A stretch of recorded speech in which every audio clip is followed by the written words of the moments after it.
Bom dia mais uma vez. Talvez você não estivesse na abertura, no começo do culto. Quero dar as boas-vindas a todos que estão conectados nesta manhã, para juntos agora podermos fazer um breve estudo da Palavra de Deus. Já quero convidar você a ligar, acessar a sua Bíblia, a abrir a sua Bíblia no livro do profeta Isaías, capítulo 1. Isaías, capítulo 1. Vamos ler dos versículos 10 a 17 de Isaías, capítulo 1. Vamos ler juntos, então, se você tiver com a sua Bíblia em mãos. Espero que acompanhe, então, a leitura junto comigo. Isaías, capítulo 1, a partir do verso 10, que diz assim: Ouvi a palavra do Senhor, vós, príncipes de Sodoma. Prestai ouvidos à lei do nosso Deus, vós, povo de Gomorra. De que me serve a mim a multidão de vossos sacrifícios? Diz o Senhor. Estou farto dos holocaustos de carneiros e de gordura e da gordura de animais cevados, e não me agrado do sangue de novilhos, nem de cordeiros, nem de bodes. Quando vindes para comparecer perante mim, quem vos requereu o só pisar os meus átrios? Não continueis a trazer ofertas vãs. O incenso é para mim abominação, e também as festas da lua nova, os sábados e a convocação das congregações. Não posso suportar iniquidade associada a ajuntamento solene. As vossas festas da lua nova e as vossas solenidades, a minha alma as aborrece. Já me são pesadas, estou cansado de as sofrer. Pelo que, quando estendeis as mãos, escondo de vós os olhos. Sim, quando multiplicais as vossas orações, não as ouço, porque as vossas mãos estão cheias de sangue. Lavai-vos, purificai-vos, tirai a maldade de vossos atos de diante dos meus olhos. Cessai de fazer o mal, aprendei a fazer o bem, atendei à justiça, repreendei ao opressor, defendei o direito do órfão, pleiteai a causa das viúvas. Eu não sei, irmãos, eu sou um questionador. E quando eu digo que eu sou um questionador, muitos meus questionamentos é comigo mesmo. E uma das questões que eu quero nessa manhã começar a nossa conversa é sobre a seguinte situação. Em algum momento, em alguns momentos, você já se fez a seguinte pergunta: eu sou um seguidor de Cristo ou eu sou um religioso? Talvez até você possa pensar que é a mesma coisa. Não é.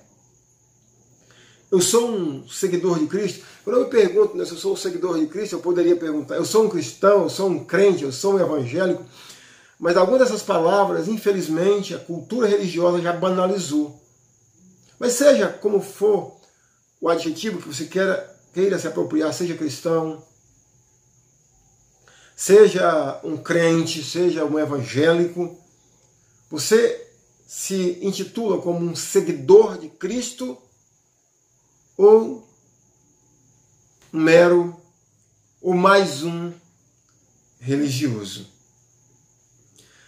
Para você começar a refletir a respeito dessa pergunta e não ser superficial, deixa eu te dar um exemplo bem comum, no meu entendimento, para que eu possa entender o que é ser um seguidor de Cristo ou ser um religioso.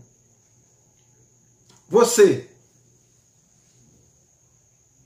tem como hábito congregar, frequentar os cultos da sua igreja quantas vezes por semana? Imagine que você possa responder uma vez. Talvez alguns ou vários de vocês possam responder uma vez, outros 2 vezes, outros 3 vezes, que é o total de cultos que temos, cultos congregacionais, ou tínhamos, né, quando a vida era, entre aspas, normal, antes da pandemia. Mas imagina que se você responda uma vez, deixa eu te perguntar, ir à igreja uma vez por semana é um ensinamento de Jesus Cristo ou é um ensinamento da cultura religiosa que você já fez parte no seu passado? Você sabe que ir à igreja uma vez por semana faz parte de uma cultura religiosa que você estava inserido no seu passado. E o fato de você ter tomado uma decisão ao lado de Cristo, você não mudou isso. E é possível que, por meio de perguntas e análises tão simples como essa, a gente comece a talvez chegar num veredito. Se eu sou um seguidor de Cristo, se eu sigo os ensinamentos de Cristo, se eu quero obedecer os ensinamentos de Cristo, ou se simplesmente eu sigo a cultura religiosa na qual eu nasci, cresci, me criei, como nós dizemos. Eu não estou dizendo a você que a Bíblia ensina a congregar 3 vezes por semana, 2 vezes por semana, 1 vez por semana. Na verdade, o ensinamento de Cristo, o ensinamento do Novo Testamento, é que nós não devemos deixar de congregar. Mas o ponto não é esse. Não é sobre congregar. A questão é apenas para a gente entender se eu estou mais dentro de um segmento cristão, no sentido de ser mais um seguidor de Cristo ou de ser mais um religioso. Meus queridos, ao fazer essa análise, esse exemplo, eu quero fazer mais uma pergunta, e essa pergunta vai nortear toda a nossa conversa hoje de manhã. O meu culto é agradável a Deus? Quando eu digo meu culto, eu não estou falando que o culto é para mim, mas o culto que eu presto a Deus, ele é agradável a Deus? O texto que nós acabamos de ler trata da comunidade de Israel, a nação de Israel, cultuando ao Senhor. O local aqui aonde Deus o chama é o templo, construído por Salomão. É onde o povo se reúne para oferecer seus sacrifícios, suas ofertas, queimar incenso, até mesmo fazer orações tanto pessoais como coletivas. É nesse lugar aqui que o povo está reunido, está cultuando a Deus. Agora deixa eu colocar mais uma situação para a gente tentar entender melhor essa passagem. Vamos imaginar o seguinte: se fosse possível você e eu sermos um viajante do tempo, para isso é necessário que nós tivéssemos um controle do tempo à la ficção científica, de tal forma que nós pudéssemos ir ao passado ou ao futuro, se assim desejássemos. Mas no caso aqui, se nós pudéssemos voltar, no caso, cerca de 2.700 anos antes de Jesus, antes desse momento, né? Isaías escreveu o seu livro cerca de 700 anos antes de Jesus Cristo. Então, imagine se fosse possível nós voltarmos à história, pegarmos o túnel do tempo e saíssemos nesse momento da história aonde o povo de Israel está reunido em Jerusalém, no templo, para cultuar ou cultuando ao Senhor. E nós então começássemos a observar o culto daquelas pessoas ao Senhor. O que é que nós diríamos? O que é que nós acharíamos? Deixa eu apresentar aqui para os irmãos algumas coisas que nós temos presente nesse culto. Primeiro, versículo 11. Era um povo que se reunia para oferecer os sacrifícios. E eu não tenho tanto tempo, mas eu quero que você entenda que os sacrifícios aqui não é o fato de sacrificar-se no sentido de ir ao culto, de ir à igreja, no caso, de ir ao templo, ao culto judeu. Não é isso. É de tomar os animais, conforme a lei prescrevia, levar para o templo, lá para o santuário, e oferecer os seus sacrifícios como propiciação, pelos seus pecados. O povo estava fazendo isso. O povo estava oferecendo os sacrifícios prescritos pela lei de Moisés. Versículo 11 diz: de que me serve a mim a multidão de vossos sacrifícios, diz o Senhor. Estou farto dos holocaustos de carneiros, da gordura de animais cevados, e não me agrado do sangue de novilhos, e nem de cordeiros, nem de bodes. Então, a primeira coisa, eles se reuniam e faziam os seus sacrifícios conforme a lei prescrevia. Segundo, nesse culto, o povo se reunia, ou seja, o povo eles iam de acordo com a lei, reunia-se no templo, talvez uma vez por ano, ou mais, dependendo das festas a que eles participavam. Mas no versículo 12 nós temos: quando vindes para comparecer perante mim, quem vos requereu o sopizar nos meus átrios? Então, era um povo que congregava-se. Eles se reuniam aonde Deus havia determinado, para que eles se reunissem para cultuar a Deus. Então estavam obedecendo a Deus e também no ponto de ir a Jerusalém, ao templo, para cultuarem a Deus. Terceiro, ofereciam as suas ofertas. Além dos sacrifícios pelos seus pecados, verso 13, diz que eles, até Deus está dizendo, não continueis a trazer ofertas vãs, mas eles ofertavam. E essa oferta não era levar um dinheiro e colocar lá no gasofilácio. Essa oferta, em muitos momentos, tinha a ver, inclusive, com sacrifício. Ou seja, de matar animais. Mas também tinha os bolos. Aqui cita a queima de incenso. Era um povo que ofertava. Versículo 15. Era um povo também que se reunia para louvar a Deus.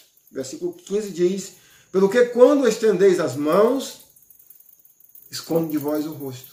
Era um povo que, também de acordo com o versículo 15, que orava. Então eles se reuniam, eles ofereciam sacrifícios conforme a lei prescrevia, de animais, de carneiros, de bodes, derramavam, aspergiam sangue conforme a lei prescrevia. Eles compareciam de acordo com a ordem de Deus, lá no templo, lá no santuário construído por Salomão, lá no templo. Eles ofereciam ofertas, eles louvavam a Deus, eles oravam. Mas tudo isso, se nós víssemos, se nós estivéssemos presentes, nós coçaríamos a cabeça e diríamos: que povo fervoroso. Trazendo novamente, voltando ao tempo, para os nossos dias, se passássemos numa igreja, claro, não matando animais, mas se nós víssemos um culto semelhante a esse, nós diríamos: que igreja fervorosa, que igreja obediente, que igreja que cultua a Deus. Olhando com os olhos humanos, nós diríamos: que povo obediente a Deus, que povo fervoroso. Mas não é isso que Deus diz. E não é isso que Deus vê. Tudo isso que o povo está fazendo no culto, Deus reprova. E eu pessoalmente eu não fico a ler textos como esse, logo na abertura do livro do profeta Isaías, a gente fica a se perguntar: mas quem foi que instituiu o sacrifício? Não foi o Senhor? Não foi o Senhor que deu a ordem para o povo se reunir em Jerusalém, lá no templo, onde ele manifestaria a sua presença no sentido glorioso? Foi lá que Deus chamou o povo para oferecer os seus sacrifícios, os seus holocaustos, fazer as suas ofertas, queimar o seu incenso, fazer as suas orações, inclusive as suas orações. Não foi lá que Deus os chamou? Eles não estão fazendo tudo o que Deus prescreveu, tudo que Deus determinou na sua palavra para que eles fizessem. Por que então que Deus está reprovando o culto desse povo? Meus irmãos, Deus está reprovando, porque de acordo com os versos que nós acabamos de ler, tudo isso que está sendo feito nesse culto, tudo isso sem arrependimento é desprezível a Deus. Oferecer sacrifícios a Deus, no caso, sacrifícios prescrito pela lei, o reunir-se, o congregar-se, o ofertar as ofertas, o louvor, as orações, tudo isso é reprovável aos olhos do Senhor. Vou repetir, tudo isso, meus irmãos, é reprovável, é desprezível, quando na vida dos adoradores não se evidencia o arrependimento. É isso que Deus está dizendo. Segundo, tudo isso não tem valor algum se não for seguido de um viver novo. Nas palavras do apóstolo Paulo em Romanos, capítulo 6, versículo 4, tudo isso é desprezível, tudo isso é irritante aos olhos de Deus, se não for seguido de um caminhar, de um viver em novidade de vida. Tudo isso seria aceitável se fosse fruto de um viver justo, de um viver de acordo em obedecer a palavra do Senhor. Os versículos 16 e 17 nos dizem isso. Lavai-vos, purificai-vos, tirai a maldade de vossos atos de diante dos meus olhos, cessai de fazer o mal. Deus aqui repreende o seu povo e o chama a lavar-se. Lavai-vos, ou seja, abandonem isso. Purificai-vos. Eu quero tomar essas duas palavras que estão dizendo basicamente o mesmo conceito, né? O lavar-se.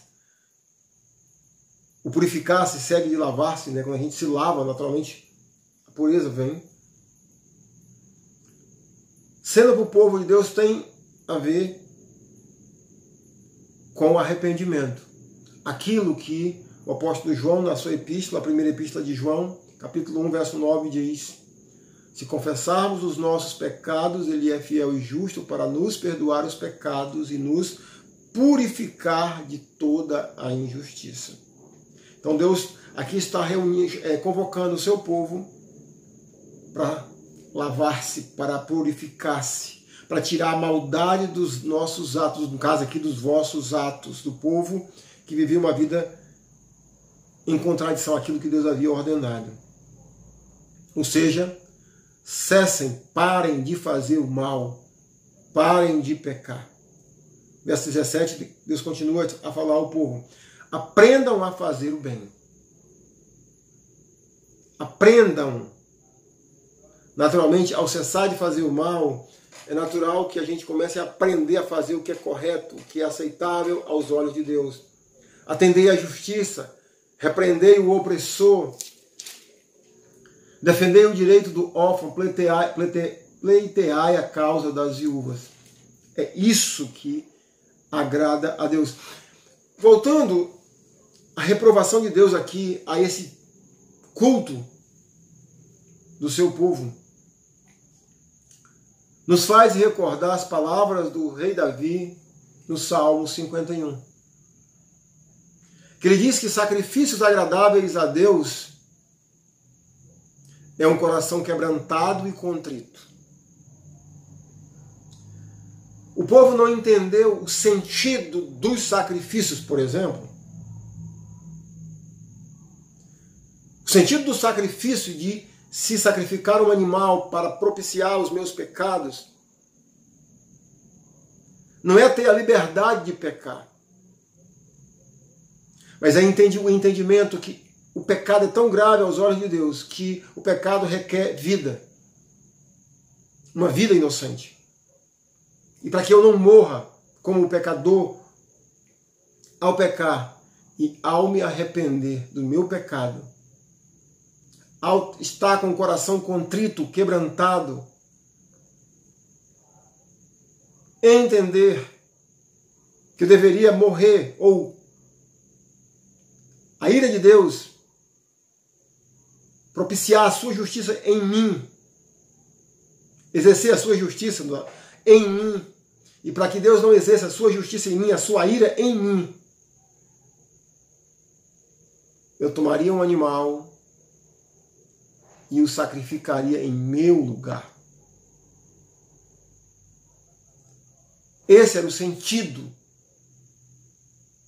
da lei e do que Deus havia instituído ao seu povo.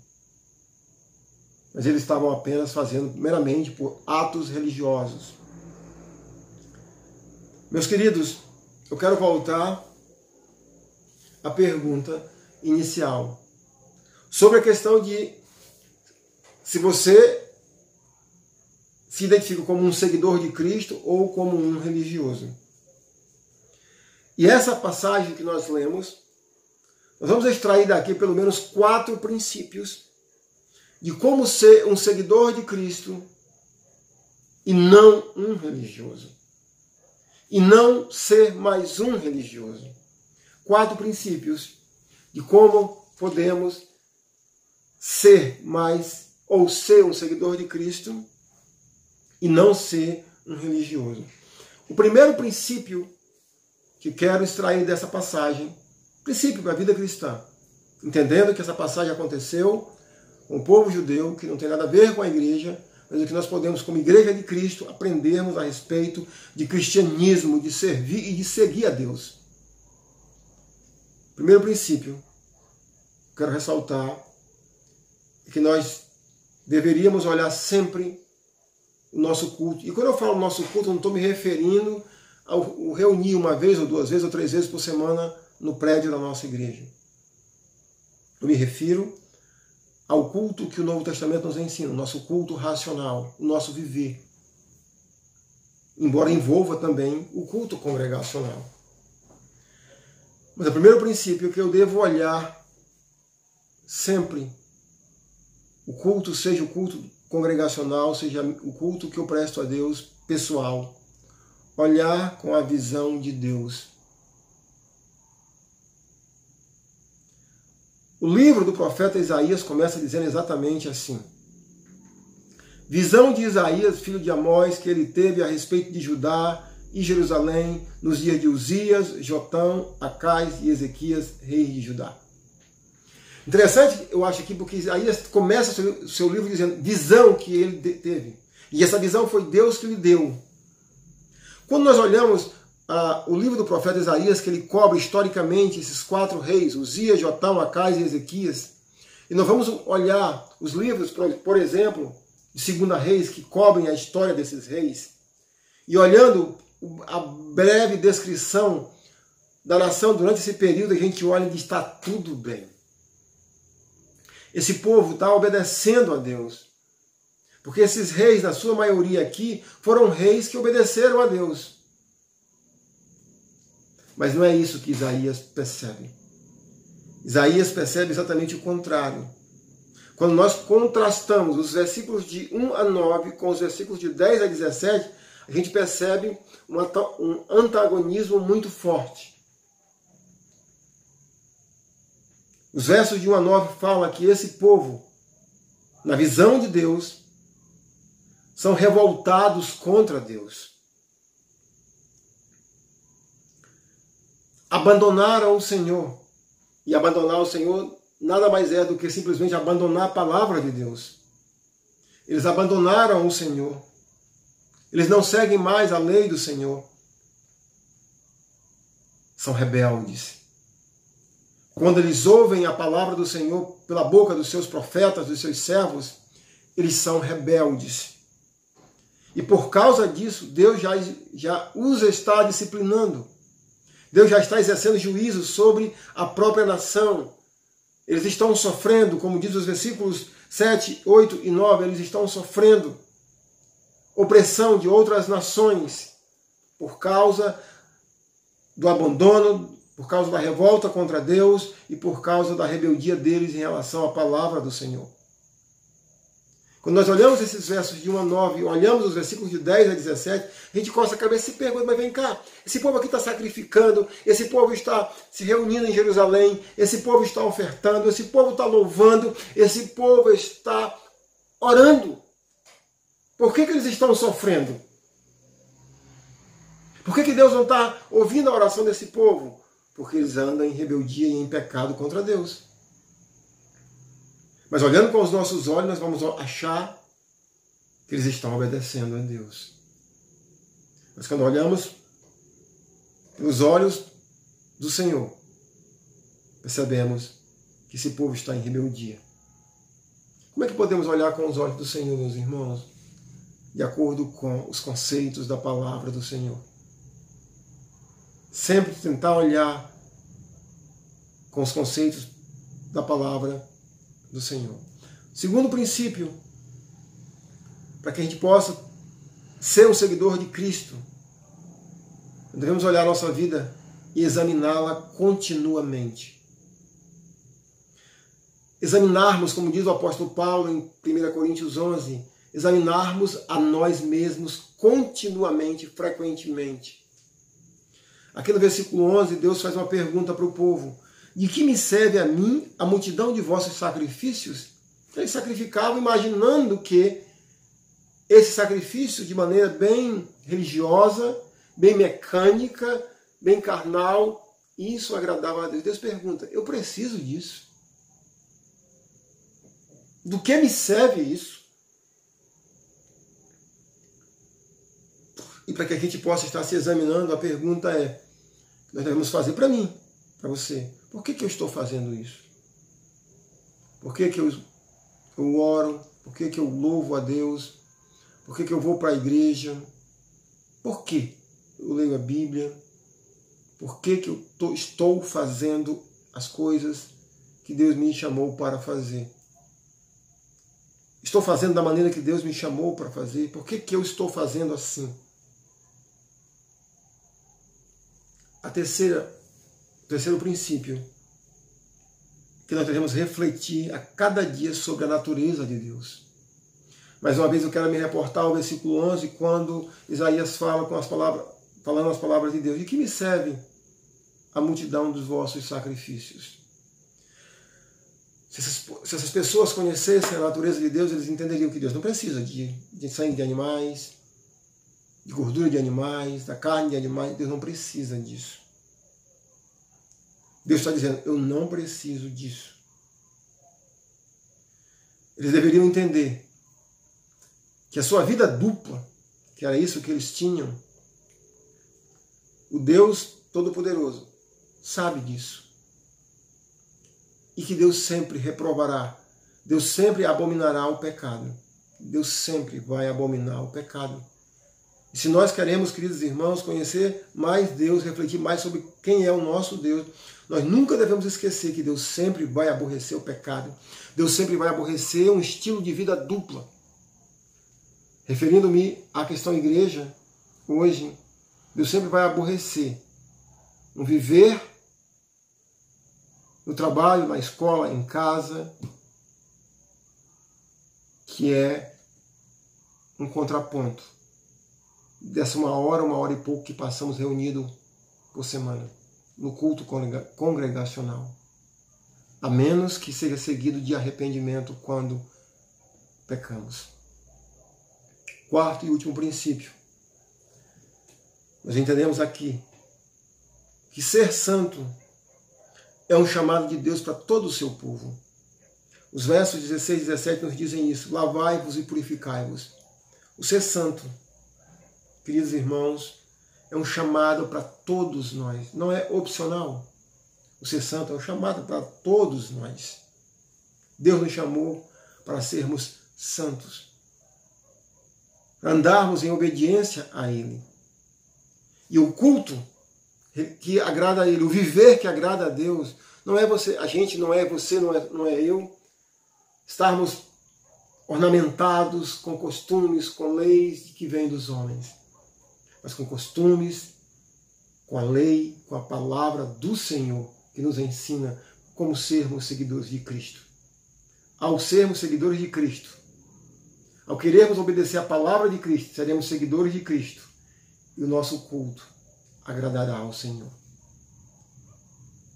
O seu culto é agradável a Deus? Você está cultuando a Deus de maneira agradável?